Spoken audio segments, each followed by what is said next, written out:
नहीं नहीं, ऐसा मुझे नहीं पता है ऑनेस्टली, बट अच्छा है। लास्ट 3-4 मैच से रिदम बैटिंग में भी बॉलिंग में भी अच्छा कंट्रीब्यूट कर रहा हूँ टीम के लिए, तो एक खुशी होती है कि इम्पोर्टेंट टूर्नामेंट में, इम्पोर्टेंट मैचेस में अगर मैं डिलीवर कर रहा हूँ बैट और बॉल के साथ, तो बहुत ही अच्छा लग रहा है कि कॉन्फिडेंस मेरा, और जैसे इम्पोर्टेंट गेम्स अभी आएंगे तो और ज़्यादा मैं इंडिविजुअल अपने आप का परफॉर्मेंस को लेके ज़्यादा कॉन्फिडेंट हो रहा हूँ। देखिए हम मैच बाय मैच सोचते, इतना ज़्यादा सोचते नहीं कि क्या होगा, बट अभी आने वाला स्टेज जो होगा नॉकआउट स्टेज बहुत ही इंपॉर्टेंट होगा। तो जैसे ही टीम का मोमेंटम है, जैसे ही बैटिंग बॉलिंग हर हर डिपार्टमेंट में हम एज ए टीम क्लिक कर रहे हैं, तो कंटिन्यू करेंगे और कोशिश करेंगे कि यही आने वाले सेमीफाइनल में और फाइनल में ऐसा बना रहे बस। थिंक जब उन लोग बॉलिंग डाल रहे तो ज़्यादा हेल्प था, मेरे ख्याल से टर्न ज़्यादा था और विकेट का में बाउंस भी इतना नहीं था, बट अभी अगर मैं पर्सनली मेरा ओपिनियन अगर आप बोलोगे तो जो दोपहर में विकेट चल रहा था और अभी चल रहा था वो अभी थोड़ा इजी हो गया था। इजी नहीं कहूँगा बट ठीक था, बट दोपहर में तो टर्न भी था और स्लो भी था, तो बैट्समैन मार ही नहीं सकते। बट क्रेडिट विराट और जो मिडल ऑर्डर बैट्समैन ने उन लोग के स्पिनर्स को हैंडल किया, वो बहुत ही अच्छा था। और हमें आइडिया है कि कलकत्ता जब भी आते हैं तो थोड़ा बाउंस कम रहता है और स्पिन भी रहता ही है, तो मे बी वो एक एडवांटेज था कि हम लोग को पता था कि स्पिन होगा और विकेट स्लो ही खेलेगा, तो वो मेंटली प्रिपरेशन दिमाग में वो लेके खेल रहे थे। देखिए हमेशा ही कोई भी फॉर्मेट आप खेल रहे हो कि जब आपके फास्ट बॉलर ऊपर से 2 या 3 विकेट लेते हैं तो स्पिनर के लिए थोड़ा इजी हो जाता है, क्योंकि ऐसी स्लो विकेटों पे आने वाला बैट्समैन सीधा ही या बड़े शॉट नहीं खेल सकता, उसको टाइम चाहिए। और स्पिनर और कॉन्फिडेंस से बॉल डाल सकता है कि जहाँ उसे बॉल डालना है, जो स्पीड से डालना है, जो वेरिएशन करना है वो कर सकता है। तो मेरे ख्याल से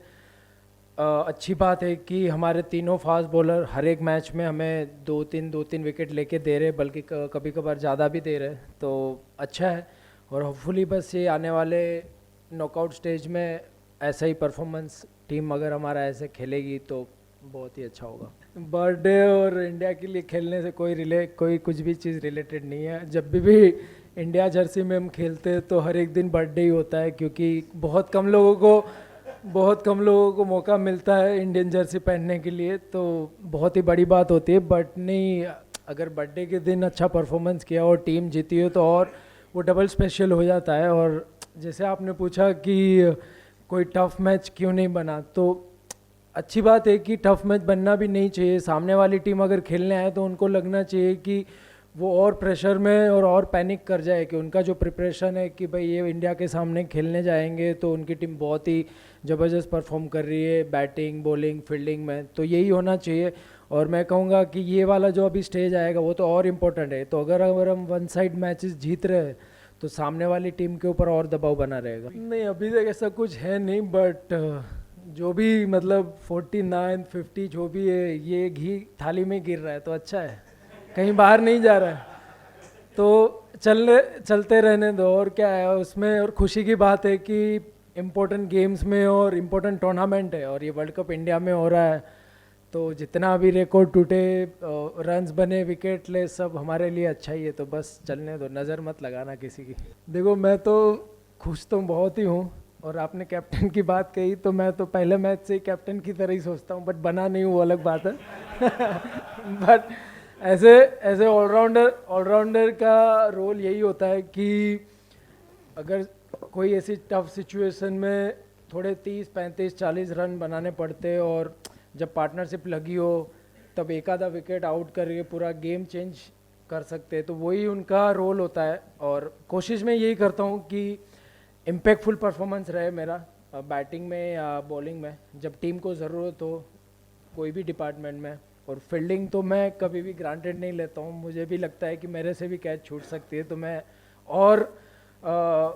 तैयार रहता हूँ कि मेरे पास अगर कैच आ गई तो रिलैक्स नहीं रहता हूँ फील्डिंग पे, तो बस कोशिश करता रहता हूँ। बाकी कभी कभार होती है कभी कभार नहीं होती है, बट कोशिश लगी रहती है। नहीं, टॉस जीतने के बाद हम अपने आप को चैलेंज करने का देख रहे थे, क्योंकि अगर हम दोपहर में बॉल डालते तो शायद अलग और इतने रन ना बनते, क्योंकि मैंने जैसे कहा कि बहुत ही रुक रहा था और बाउंस भी नहीं था और टर्न ज़्यादा हो रहा था, लगातार टर्न हो ही रहा था। तो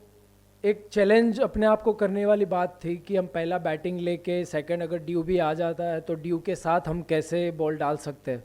क्योंकि नॉकआउट स्टेज में कभी अगर ऐसी सिचुएशन आ गई तो हमको वो सिचुएशन में कैसे सिचुएशन को हैंडल करना है वो पता होना चाहिए। तो बस वही एक रीज़न था। देखिए बहुत मैं कहूँगा कि ये उसके लिए भी स्पेशल होगा और टफ होगा, क्योंकि जैसे विकेट दोपहर में था, एक टाइम पे ऐसे लग रहा था कि 260 270 भी ठीक है ये विकेट पे, और वो टाइम पे स्ट्राइक रोटेट करना, बाउंड्रीज लेना, तो वो मेरे ख्याल से बहुत ज़्यादा चैलेंजिंग था। तो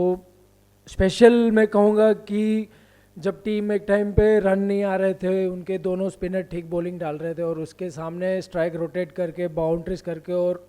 नॉट आउट और 300 के ऊपर स्कोर पहुंचाना, तो वो एक बहुत बड़ा अचीवमेंट और एक बहुत बड़ा एफर्ट लगता है उसके लिए।